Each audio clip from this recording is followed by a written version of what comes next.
Hello，各位好，我是 Revision Lab 修整所的阿修，欢迎来到我的频道。如果你是第一次看我们影片，记得先点击下方订阅按钮，再打开旁边小铃铛，这样每次有新影片，你都会第一时间收到通知。也帮我按个赞，让 YouTube 知道你喜欢这种类型的内容。谢谢大家，我们现在正式开始。好，我们今天要来聊一个，我相信是每一个上班族，甚至是你只要有在工作，都非常有感的话题。到底是什么让我们对自己的工作感到满意？又是什么东西真正在驱动我们，让我们愿意投入，甚至觉得这份工作是有价值的？如果你随便抓一个路人，或甚至是一些公司的管理者来问，他们对工作动机的想象是什么？我猜10个有8个会告诉你，不就是为了钱吗？这种想法其实非常普遍，就是把人想成是迷宫里的小白老鼠。我们工作就是为了追逐那块起司，也就是薪水。只要有钱，我们就可以被驱动去做任何事情。所以公司会设计各种奖金制度、KPI 分红来激励员工。但真的是这样吗？钱真的就是我们工作的唯一理由吗？如果这个假设成立，那世界上其实有很多行为就变得很难解释了。OK，我们来看看这两种对工作动机的看法。左边就是我们刚刚讲的普遍的认知，钱就是一切，我们工作就是为了薪水。但右边有一个很不一样的想法，我们在工作中其实是在寻找更深层的东西，像是意义感、挑战性，还有那种完成一件事情的成就感。你想想看，一个活动叫做登山。你去读那些挑战圣母峰、K2 这种世界级高峰的人写的书，你觉得里面写满了快乐跟喜悦吗？完全不是，书里面90%的篇幅都在写冻伤、呼吸困难、身体机能衰竭，还有那种冷到骨子里的痛苦。如果人真的只是为了追求快乐，那他们爬到山顶的那一刻，应该会说：天哪，这辈子再也不干了，这真是个天大的错误，我还不如躺在沙滩上喝木奇透。但事实上呢，他们下山休养过后，又会计划去爬下一座更难的山。这就告诉我们，驱动人类行为的绝对不只是钱，或是眼前的享乐而已。我们在乎的是达成目标的成就感，是在乎那个奋斗跟挑战的过程。那回到工作上，对你来说，工作中有没有类似登山那样，虽然很辛苦，却让你充满成就感的时刻呢？接下来这点超级重要，我们要来深入探讨第一个核心概念，我称之为徒劳无功的诅咒。知名的行为经济学家丹·艾瑞里 Dan Ariely 分享过一个故事，他有一个学生毕业后去了一间大型的投资银行工作。这个学生花了整整2个多礼拜，可以说是呕心沥血，在做一份关于公司并购案的 PPT。他每天熬夜爆肝，把每一个图表、每一个数据都弄得尽善尽美。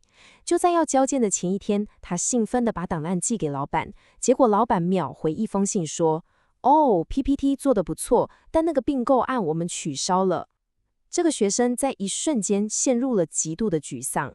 你看在做 PPT 的过程中，他其实是开心的，他很享受那个投入和把事情做到完美的过程。但是，一旦知道这份心血结晶永远不会有人看，所有努力瞬间就变得毫无意义，那份工作带来的快乐也就在1秒钟之内烟消云散。所以这个故事就引出了一个超关键的问题：当我们感觉自己的工作是白费力气，没有任何意义的时候，我们的动力到底会发生什么样的变化？为了要科学化的回答这个问题，艾瑞里教授就设计了一个非常巧妙的实验，用的道具是大家小时候可能都玩过的乐高。OK， 我们来看一下这个实验的设计。实验有2组，我们姑且称之为意义组和西西弗斯组。2组人做的事情完全一样，拼乐高生化战士。每拼完一个，实验人员就会付钱给他们，但这个报酬是递减的。第一个给你3块美金，第二个2块7，再来2块4，以此类推，直到参与者自己觉得，为了这一点钱不值得再拼了为止。重点来了，2组的差别到底在哪里？在意义组，他们每拼完一个，实验人员就会把成品小心翼翼地收在桌子底下，好像在保存他们的作品一样，给人一种你的劳动成果被看中了的感觉。但在西西弗斯组就非常残忍了，这个名字是来自希腊神话那个不断推石头上山，结果石头又不断滚下来的国王。在这一组，当参与者好不容易拼完第一个，正要开始拼第二个的时候，实验人员会当着他的面，把他刚刚拼好的第一个直接拆毁，变回一堆零件。这就像西西弗斯的巨石一样，你刚完成的工作马上就在你眼前化为乌有。你猜猜看，结果会是怎么样呢？我们来看这张图表的数据，结果真的非常惊人。一组的人平均拼了11个乐高才放弃，那西西弗斯组呢？你猜猜看，他们平均只拼了7个。你看这个差距，整整少了4个，生产力下降了将近40%。你要知道，这里的意义其实非常非常微小，对吧？他们不是在研发抗癌药物，也不是在盖跨海大桥可以造福人群，他们只是在拼乐高，而且他们心里也清楚，这些乐高最后一定都会被拆掉。但即使是这么微不足道的意义，也就是我的劳动成果至少被保存了一下下，就足以让他们的生产力提升将近50%，这真的太惊人了，对吧？这也让我们反思，在我们的日常工作中，是不是有很多可以轻松创造出这种微小意义的机会，但我们却常常忽略了。所以这个乐高实验的第一个结论就是，即使是非常微小的意义，都能对我们的工作动机产生巨大的影响。更有趣的是，艾瑞里教授还做了另一个版本的实验。这次他不让大家动手做，而是直接向其他人描述这两种情境，然后请他们预测结果。结果呢？大部分的人都猜对了方向，他们知道意义组会拼得比较多，但他们严重低估了这个差距。他们普遍猜测可能只会多拼1个左右。这就说明了什么？说明了我们理智上虽然知道意义很重要，但我们在直觉上完全无法理解它到底有多重要。我们常常会低估意义感的巨大威力。我们继续看下去，刚刚谈的是创造意义，那反过来，如果我们的工作成果被对待的方式不一样，又会有什么影响呢？这就带我们进入第二个主题，你的努力是被看见、被忽视，还是被直接撕碎？这次的实验是这样子的。参与者会拿到一张写满随机字母的纸，他们的工作很无聊，就是找出所有相邻的，而且是相同的字母对，然后把它圈起来。跟乐高实验一样，每完成一张，报酬就会递减。这次实验分成了3组，这3组的差别非常关键。第一组是认可组，当你完成一张交给实验人员时，他会从头到尾扫描一遍，点点头说声然后把你那张纸工整地放在旁边一叠文件上。第二组是忽视组，你交出你的成果，实验人员连看都不看一眼，就直接把它放到那叠文件上。第3组也是最狠的，叫做粉碎组。你一交卷，实验人员二话不说，直接把你的心血结晶丢进旁边的碎纸机。好，最震撼人心的结果来了，我们来看这张图。这个图的纵轴是参与者愿意接受的最低工资，这个数字越低，代表他们愿意为更少的钱工作，也就是说他们的动力越强。在认可组，人们愿意一直工作，直到每张纸的报酬只剩下15美分为止。那我们先看最惨的粉碎组，他们工作到报酬还有30美分的时候就放弃了，是认可组的2倍。这个完全符合我们的预期，对吧？你的努力被当面摧毁，动力当然会大幅下降。但真正的关键问题来了，那个不上不下的忽视组呢？他们的情况会比较接近认可组，还是比较接近粉碎组？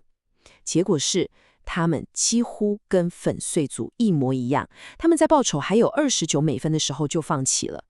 这个实验带出了一个非常非常重要的结论，就像艾瑞里教授说的，坏消息是忽视别人的工作表现，几乎跟当着他们的面撕碎他们的努力一样糟糕。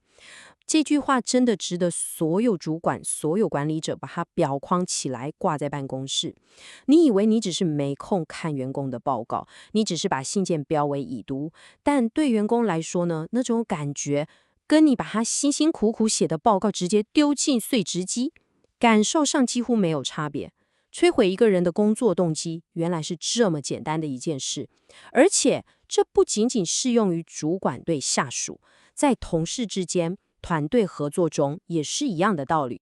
不过，凡事都有2面，这里也有个好消息，那就是提升动机其实也没那么难。你并不需要给予多么复杂或昂贵的奖励。实验证明，仅仅是看一眼对方的成果，从头到尾扫描一下，然后点个头，说声“嗯哼”，这样一个微不足道的认可，就足以让一个人的动力产生天壤之别的变化。所以，重点不是奖励的大小，而是那个被看见的感觉。好了，讲完了如何避免扼杀动机，接下来我们来谈谈如何主动的去创造正向的动机。这就要提到一个非常有趣的心理学效应，叫做 IKEA 效应。什么是 IKEA 效应呢？简单来说，就是对于那些我们自己亲手投入劳力去创造出来的东西，我们会给予不成比例的高评价。我想大家应该都有组装 IKEA 家具的经验吧？那个过程通常很痛苦，说明书像天书一样，螺丝少给或多给，常常装错，搞得满头大汗。但奇怪的是，当你终于把它组装完成时，你是不是会觉得，这张桌子、这个柜子，好像比店里其他现成的家具更好看、更有价值？这就是 IKEA 效应。还有一个更经典的例子是1940年代的蛋糕预拌粉。当时厂商把所有材料都磨成粉，装在盒子里，家庭主妇只要加水搅一搅，放进烤箱，一个完美的蛋糕就完成了。听起来超方便，对吧？但它在市场上却大失败，厂商百思不得其解，后来才发现，问题不是口味，而是这个过程太简单了，让主妇们完全没有参与感跟成就感。他们没办法骄傲地对客人说这是我做的蛋糕，因为感觉就像作弊一样。后来厂商怎么做？他们把配方里的蛋粉和奶粉拿掉，要求主妇必须自己打一颗新鲜的鸡蛋，自己量牛奶加进去，就多了这2个步骤，整个情况就逆转了，销量大增。因为现在这是我的蛋糕了。为了验证这个投入越多，喜爱越深的理论，艾瑞里教授又设计了一个很可爱的折纸实验。他想知道我们是不是真的会对自己亲手做出来的，而且通常很丑的作品，给予远高于客观价值的评价。在实验中，他请一群对折纸一窍不通的新手按照说明书折纸鹤或青蛙，可想而知，成品多蛮丑的，歪七扭八。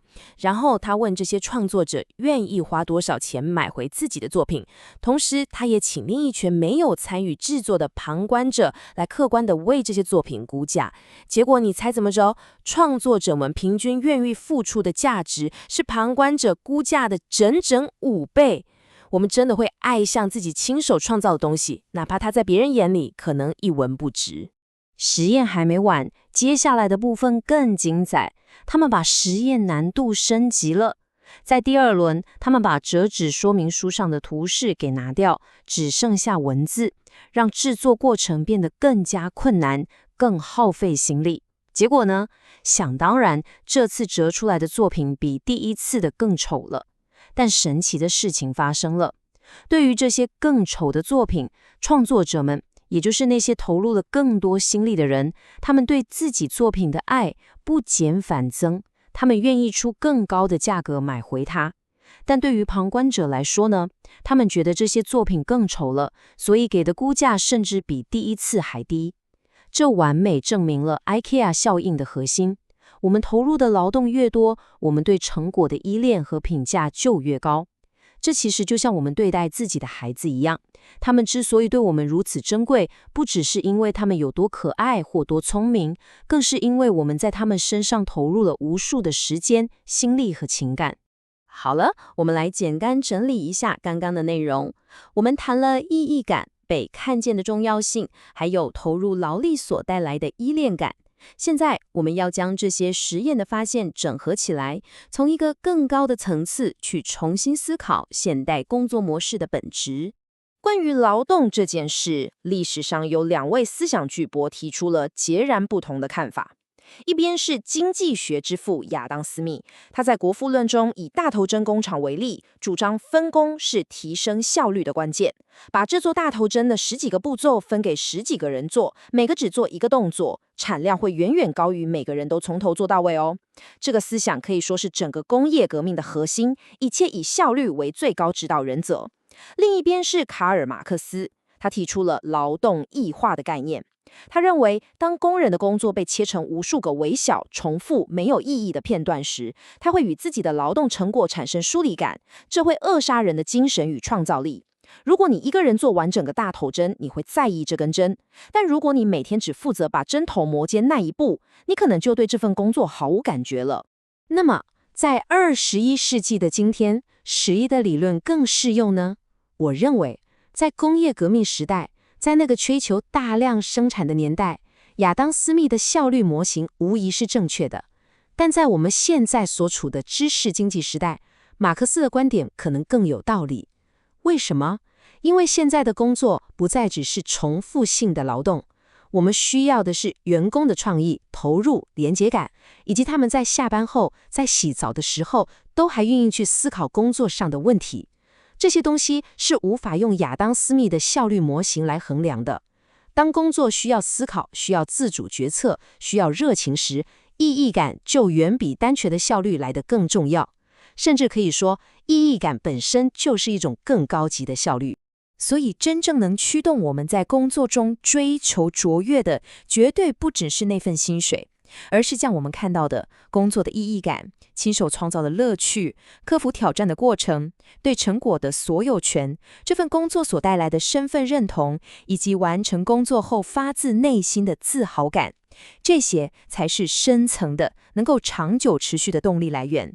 如果我们和我们的管理者能够开始思考如何在工作中创造这些元素，我们不仅能让员工更快乐，也能让他们更有生产力。最后，我想留给大家一个问题，你可以花点时间思考一下你目前的工作，你的努力是被看见、被赋予意义，还是其实正被默默的忽视，甚至是被丢进了那台无形的碎纸机里呢？如果答案不尽如人意，希望今天的内容能给你一些启发，去为自己或是为你的团队创造更多被看见的时刻和那些微小的意义。总结一下今天的重点：第一，即使是非常微小的意义感，都能大幅提升我们的生产力。